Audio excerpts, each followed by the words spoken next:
Hey guys, what's up? It's the Doctor of Violence, and in this video, I'm going to review Booksmart, or what I like to call A Tale of Two Butts, with a little bit of theory mixed in. So it's going to be education plus entertainment equals the Doctor of Violence's latest video. Can I get a what? Jesus Christ. Chicka chicka what? If I had this movie in high school, I would have been less of an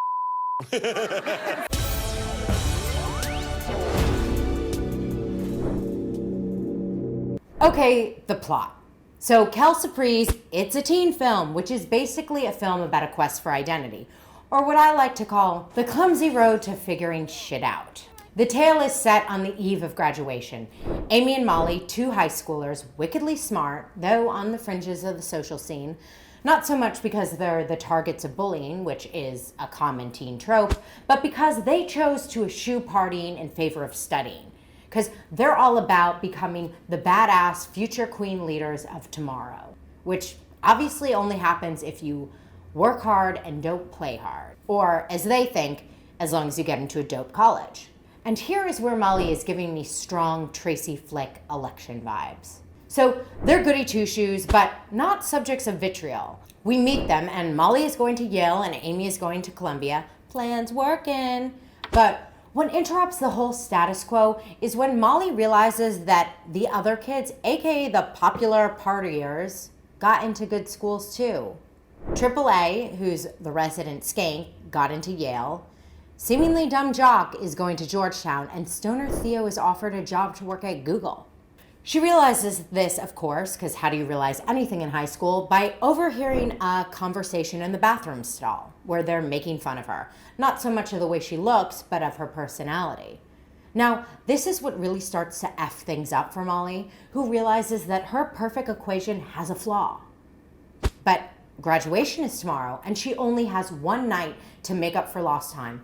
One night to prove herself as someone fun who can make out with the cool guy at school and break some rules. AKA one night to party. So already we're getting mad Superbad vibes. But it's not a copy, it's an homage, people. Two characters, both alike in nerddom, at the end of high school where we lay our scene, traverse the night, looking to trip the light fantastic. AKA get loaded, hook up, and engage in the basic high school cliches. Nights we don't remember with friends we'll never forget.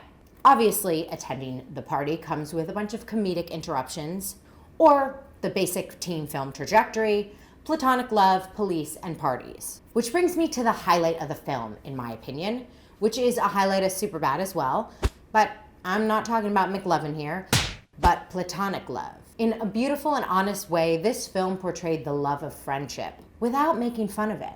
Like, they dance, they compliment each other, they stumble awkwardly through life together. They watch porn by sharing headphones in the back of an Uber driven by their principal. For research purposes, obvs, because who goes to Barnes & Noble these days for diagrams about hookups?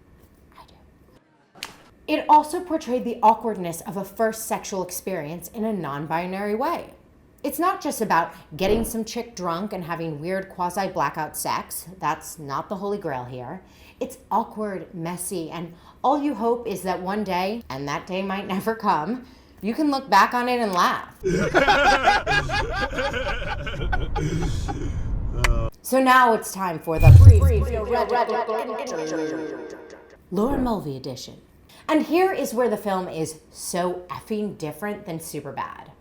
The male gaze versus the female gaze, or what I like to call the tale of two butts. Okay, so the male gaze is all about, you guessed it, seeing. It's a way of looking at things in cinema. Basically, what we see on screen is normally communicated through someone's point of view. Now, this could be the director or the cinematographer, or oftentimes it's through the male protagonist. In other words, what the camera sees is dominated by the perspective of an active male protagonist. And Laura Mulvey is like, what? She calls it out. She's the queen bee of this theory. And so in the 1970s, she wrote a seminal essay called Visual Pleasures and Narrative Cinema. And in this, she defined the gaze. So her definition of the gaze: woman then stands in patriarchal culture as a signifier for the male other. The silent image of woman still tied to her place as bearer, not maker of meaning. Translation: images of women on screen are depicted wholly in relation to a heterosexual and male point of view. So the male is active, he does the looking, while the female is passive. She is there to connote to be looked at-ness.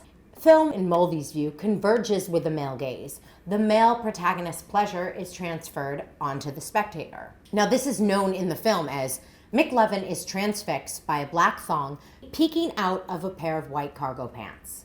On the other hand, in Booksmart, we're privy to the desires of two female protagonists, one heterosexual and one homosexual. And so the object of desire alternates between girls and guys, and it can be both. It's all about a multitude of perspectives. But as I said, I would talk about butts. So that's not to say that in Booksmart, asses are absent.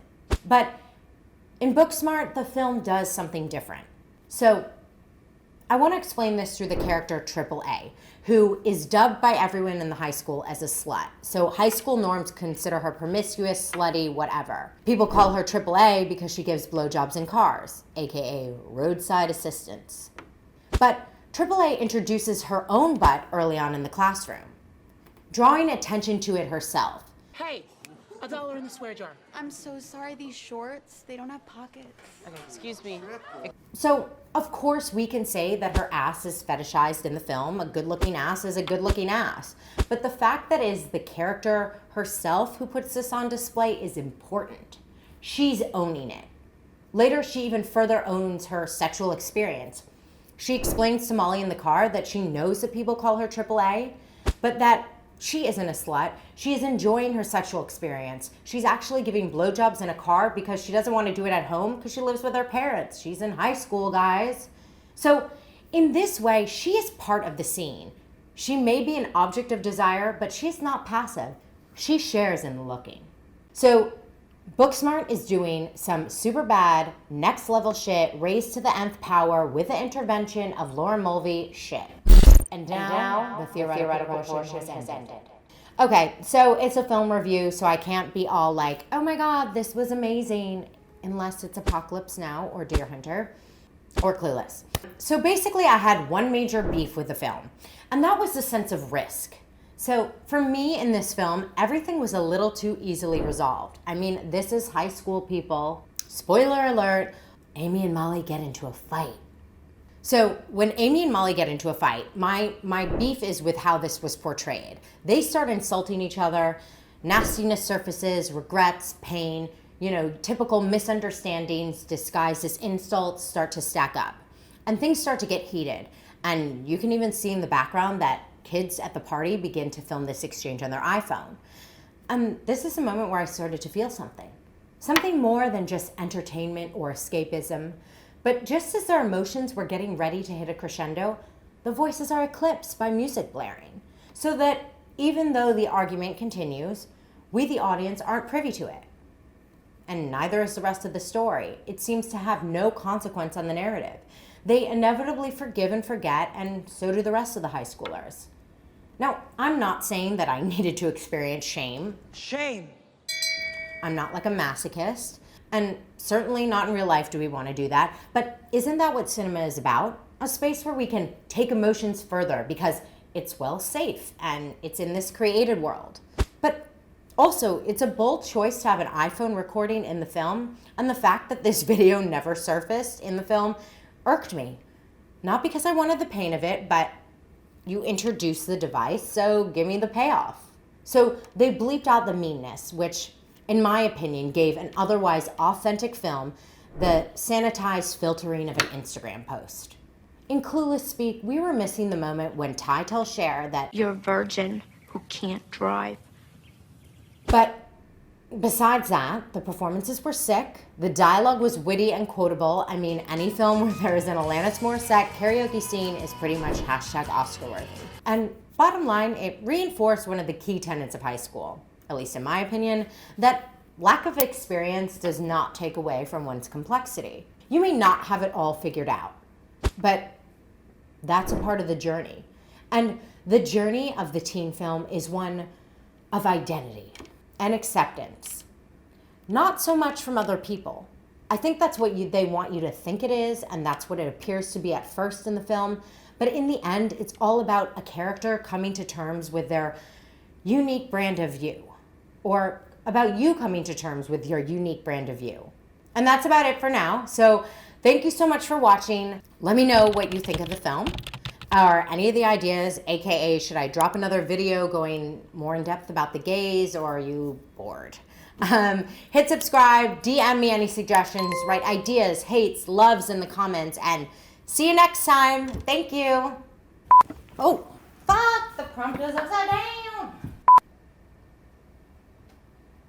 And Lauren Mulvey's all like, what? La la la.